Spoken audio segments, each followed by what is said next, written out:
I want you to imagine for a moment that you are standing in the silence of an ancient chamber. The air is thick with incense. Symbols carved into stone whisper secrets older than language. And then a hand lights a single flame. The ritual begins. For most of us, rituals are thought of as something external. Maybe a repeated prayer, a circle of salt, the lighting of a candle. But what if I told you that every ritual has two faces? One that belongs to spirit, and one that belongs to psychology. And the true power lies in the depth where the two meet. Rituals have always carried a certain mystery. Across cultures, people performed them for protection, for guidance, for transformation. But the question remains, why do they work? Is it supernatural? Is it psychological? Or is it both at once? Tonight, we are going to journey into the heart of rituals, uncovering why they hold such sway over our minds and spirits, and how you can use them to unlock transformation in your own life. Let us begin with the simplest form of ritual, the morning grounding. Ancient mystics believed that before the day could begin, the soul had to be centered. They would touch the earth, whisper words of intention, and breathe deeply. At first glance, this seems symbolic. But modern psychology now confirms what they always knew. Grounding rituals regulate the nervous system, lower cortisol, and prepare the mind to meet the chaos of life. This is not just mysticism. This is science hidden within spirit. Consider another example, the burning of paper.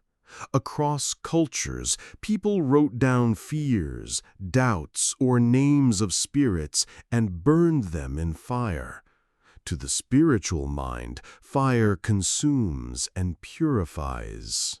But psychology sees something deeper. This ritual externalizes emotion. When you write your fear on paper and watch it turn to ash, your brain encodes closure. The fire becomes the symbol, but the closure is the psychology. Every ritual, whether ancient or modern, speaks directly to the subconscious. Symbols bypass the logical mind and imprint themselves onto the part of you that runs deeper than thought. Carl Jung called this the language of archetypes.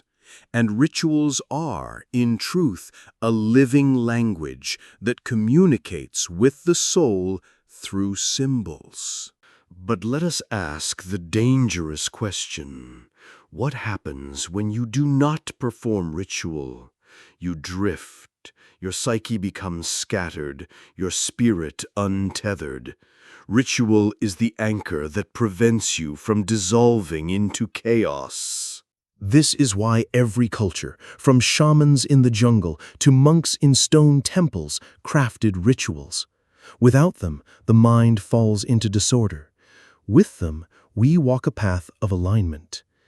Now, let us walk deeper into specific rituals you can use. First, the ritual of breath.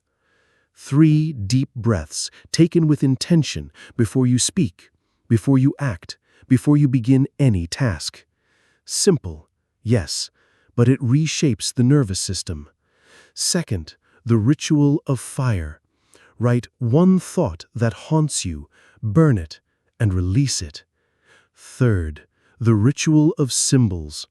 Place a sacred object where you will see it every day. It does not matter if it is a crystal, a rune, or a simple stone. What matters is that your subconscious receives a message of stability.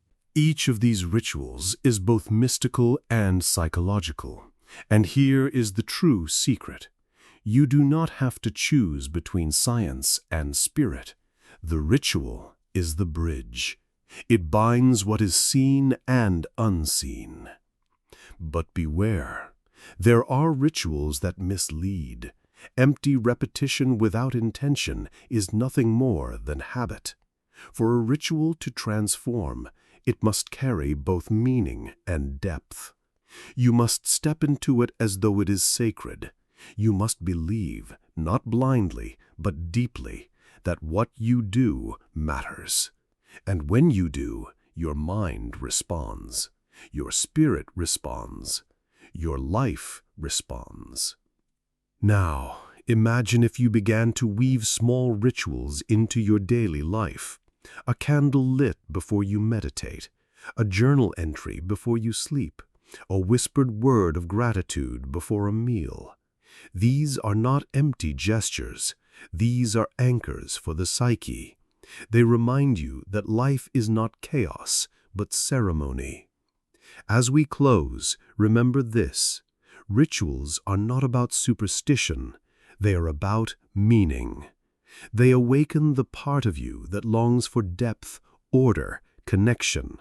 And when performed with intention, they create a bridge between your mind and your soul. So tonight, when you light a candle, when you breathe deeply, when you touch the earth, know that you are not just repeating an action, you are speaking the ancient language of ritual, a language that binds spirit and psychology, a language that transforms chaos into meaning. And that is the true power of rituals with depth.